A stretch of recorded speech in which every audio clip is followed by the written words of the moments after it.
Bismillahirrahmanirrahim. Assalamualaikum warahmatullahi wabarakatuh.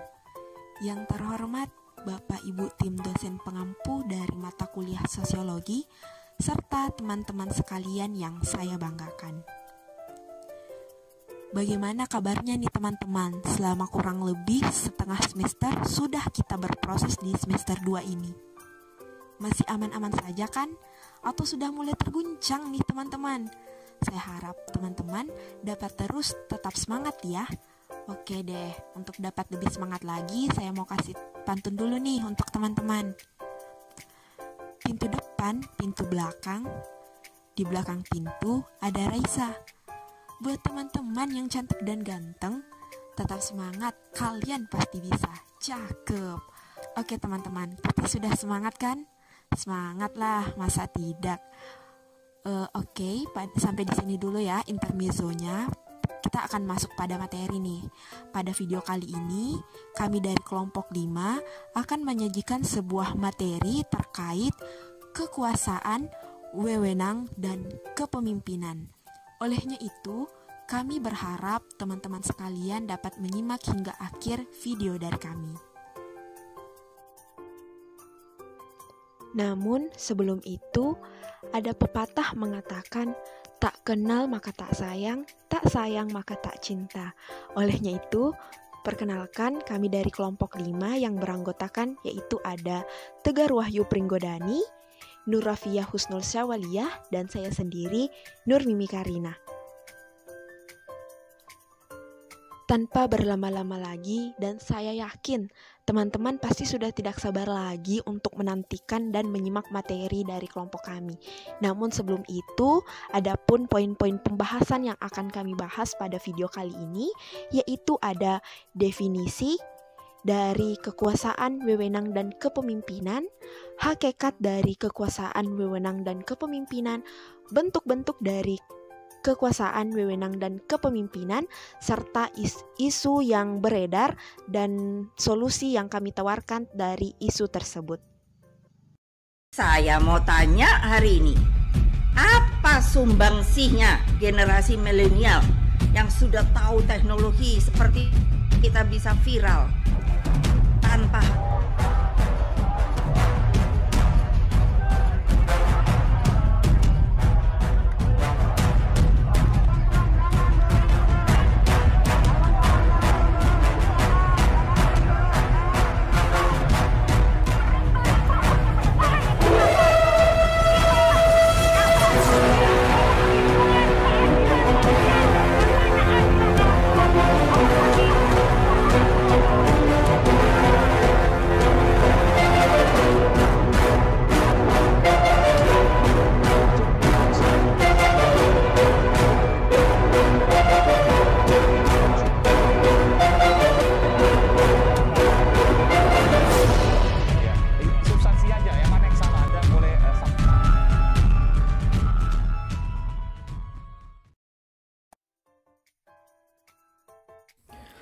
Kekuasaan adalah kesempatan seseorang atau sekelompok orang untuk menyadarkan masyarakat akan kemauan-kemauannya dengan sekaligus menerapkannya terhadap tindakan-tindakan perlawanan dari orang-orang atau golongan-golongan tertentu.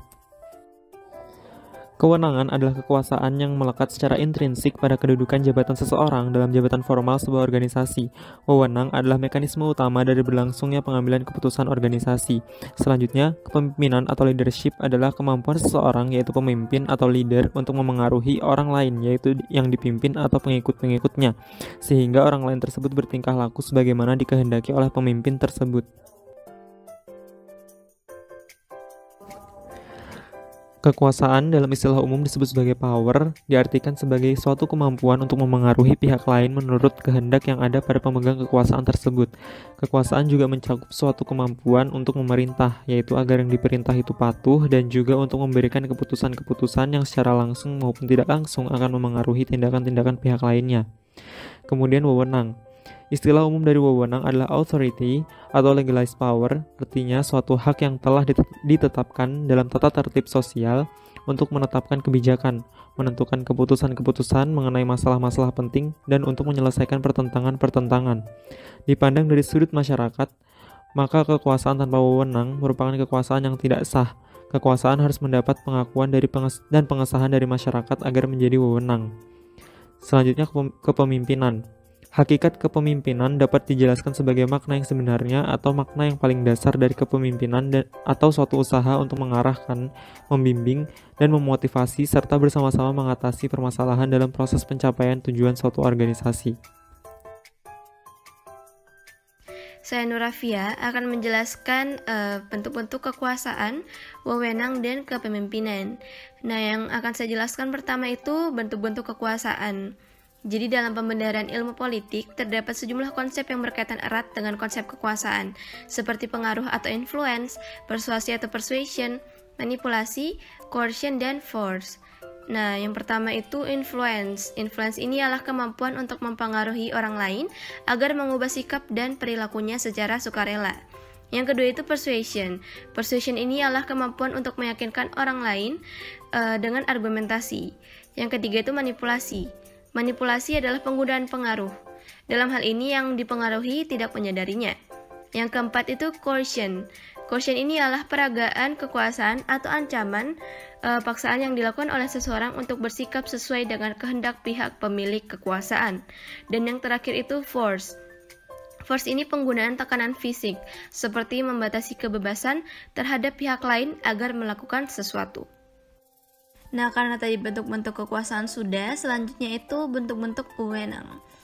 Bentuk wewenang yang pertama itu hubungan dengan dasar hukum yang berlaku, terbagi menjadi 3, yaitu wewenang karismatis, wewenang tradisional, dan wewenang rasional. Wewenang karismatis ini merupakan wewenang yang didasarkan pada karisma yang merupakan suatu kemampuan khusus yang melekat pada diri seseorang, kemampuan mana yang diyakini sebagai pembawaan seseorang sejak lahir. Selanjutnya itu wewenang tradisional. Ciri dari wewenang ini yaitu adanya ketentuan-ketentuan tradisional yang mengikat penguasa yang mempunyai wewenang serta orang-orang lainnya dalam masyarakat, adanya wewenang yang lebih tinggi daripada kedudukan seseorang diri hadir secara pribadi, dan selama tidak ada pertentangan dengan ketentuan-ketentuan tradisional, orang-orang dapat bertindak secara bebas. Dan yang terakhir itu wewenang rasional, yang juga disebut sebagai wewenang legal, yaitu wewenang yang disandarkan pada sistem hukum yang berlaku dalam masyarakat.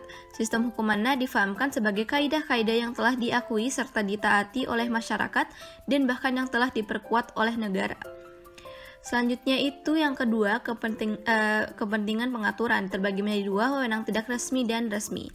Wewenang tidak resmi ini biasanya timbul dalam hubungan-hubungan antar pribadi yang sifatnya situasional dan sifatnya sangat ditentukan pihak-pihak yang saling berhubungan. Dan wewenang resmi ini sifatnya sistematis, dapat diperhitungkan dan rasional. Biasanya wewenang ini dapat dijumpai pada kelompok-kelompok besar yang memerlukan aturan tata tertib yang tegas dan bersifat tetap. Bentuk yang ketiga itu kepentingan pribadi dan tempat tinggal atau teritorial. Terbagi menjadi 2, yaitu wewenang pribadi dan wewenang teritorial. Wewenang pribadi ini sangat tergantung dari solidaritas dan rasa kebersamaan yang tinggi dari anggota suatu kelompok. Individu dianggap lebih banyak memiliki kewajiban-kewajiban daripada hak-hak. Selanjutnya itu wewenang teritorial. Pada wewenang teritorial ada kecenderungan untuk mengadakan sentralisasi wewenang yang memungkinkan hubungan yang langsung dengan para warga kelompok.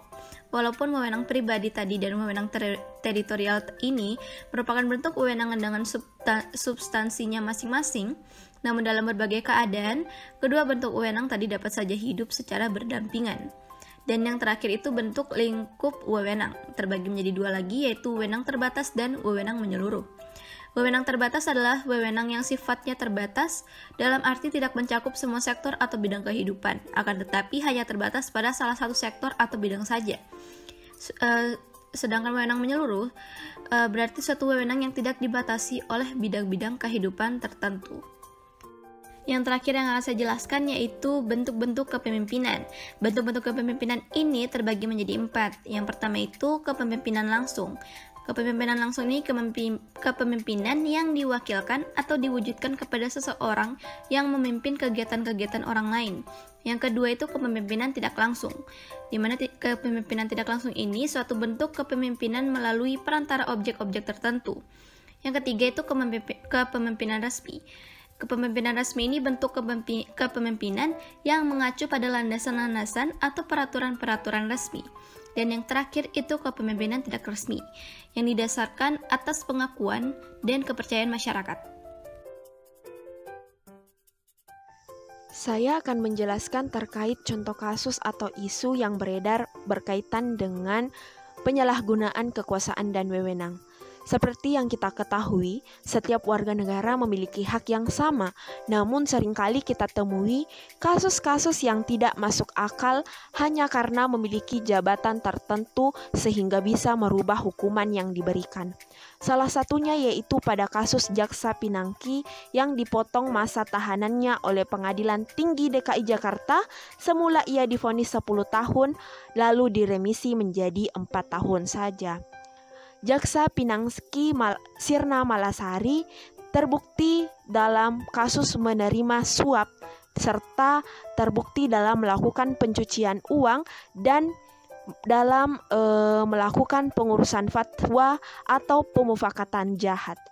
Olehnya itu, kasus yang dilakukan oleh Jaksa Pinangki termasuk dalam penyimpangan yang dilakukan oleh pemilik kekuasaan di Indonesia yang masih tidak melaksanakan kekuasaan dan kewenangan sebagaimana mestinya. Adapun kasus yang serupa dengan kasus Jaksa Pinangki yaitu kasus korupsi bansos COVID-19 yang dilakukan oleh Juliari Batubara. Juliari Batubara divonis 12 tahun penjara oleh Majelis Hakim Pengadilan Tipikor Jakarta karena terbukti bersalah dalam menerima suap sekitar 32 miliar rupiah berkaitan dengan pengadaan bansos COVID-19 Jabodetabek di Kementerian Sosial. Kasus yang dilakukan oleh Juliari Batubara termasuk dalam kasus penyalahgunaan kekuasaan dan kewenangan karena seperti yang kita ketahui bahwa Juliari Batubara merupakan Menteri Sosial di Indonesia.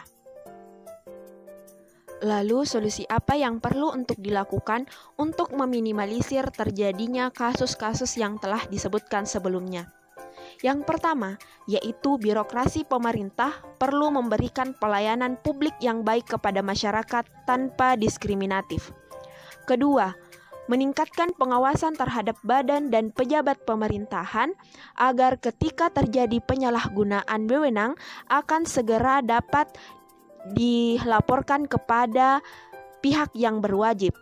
Pengawasan adalah cara yang efektif untuk mencegah penyalahgunaan wewenang, sehingga harus ada kolaborasi dan sinergitas antara pengawas internal dan eksternal. Yang ketiga, menegakkan supremasi hukum dengan menekankan dua prinsip, yaitu prinsip negara hukum dan prinsip konstitusi.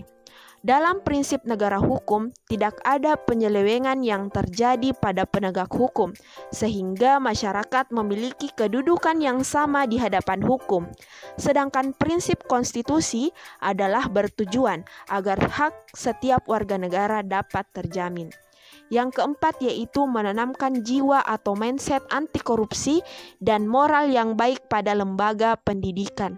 Yang kelima, memberikan wawasan kepada masyarakat daerah mengenai cara mencegah penyalahgunaan kekuasaan dan wewenang agar masyarakat dapat sigap dan tanggap kepada pihak terkait seperti Komisi Pemberantasan Korupsi apabila ada penyelenggaraan pemerintah yang tidak sesuai dengan peraturan. Yang keenam yaitu pemerintah juga perlu memberikan kebijakan kepada partai-partai untuk mengutus calon pemimpin yang bersih dan jujur. Terakhir yaitu memberi himbauan ataupun arahan kepada masyarakat untuk menggunakan hak pilihnya dengan baik dan tepat. Wah, tidak terasa kita sudah sampai di penghujung pemaparan materi. Adapun kesimpulan yang dapat kita ambil dari pemaparan materi ini adalah kepemimpinan merupakan suatu hal yang lebih menekankan pada kemampuan seseorang untuk mengarahkan orang lain agar mau melakukan apa yang menjadi tugas dan kewajibannya. Sedangkan kekuasaan merupakan kewenangan seseorang untuk melaksanakan apa yang telah menjadi wewenangnya. Kepemimpinan dan kekuasaan saling mempengaruhi satu sama lain. Seorang pemimpin pasti memiliki kekuasaan atas apa yang dipimpinnya tersebut. Seseorang pemimpin yang baik adalah pemimpin yang mampu mengarahkan bawahannya sehingga bawahannya mau dan dengan sukarela melaksanakan apa yang telah menjadi tugasnya. Kepemimpinan tanpa kekuasaan adalah suatu hal yang mustahil. Oleh sebab itu, pemimpin pasti mempunyai kekuasaan. Jika seorang pemimpin tidak mempunyai kekuasaan atau kewenangan untuk melakukan sesuatu, bagaimana ia dapat memimpin dan melaksanakan tanggung jawab kepemimpinannya? Adapun referensi yang kami gunakan untuk menyusun materi ini, kami tuangkan dalam daftar pustaka berikut. Itulah tadi pemaparan materi dari kelompok kami. Kami mengucapkan terima kasih atas atensi yang dari teman-teman karena telah menyimak materi ini. Kami juga memohon maaf apabila terdapat kekurangan serta sangat berharap teman-teman dapat memperoleh insight atau pemahaman baru dari materi ini. Sekian dan terima kasih. Wassalamualaikum warahmatullahi wabarakatuh.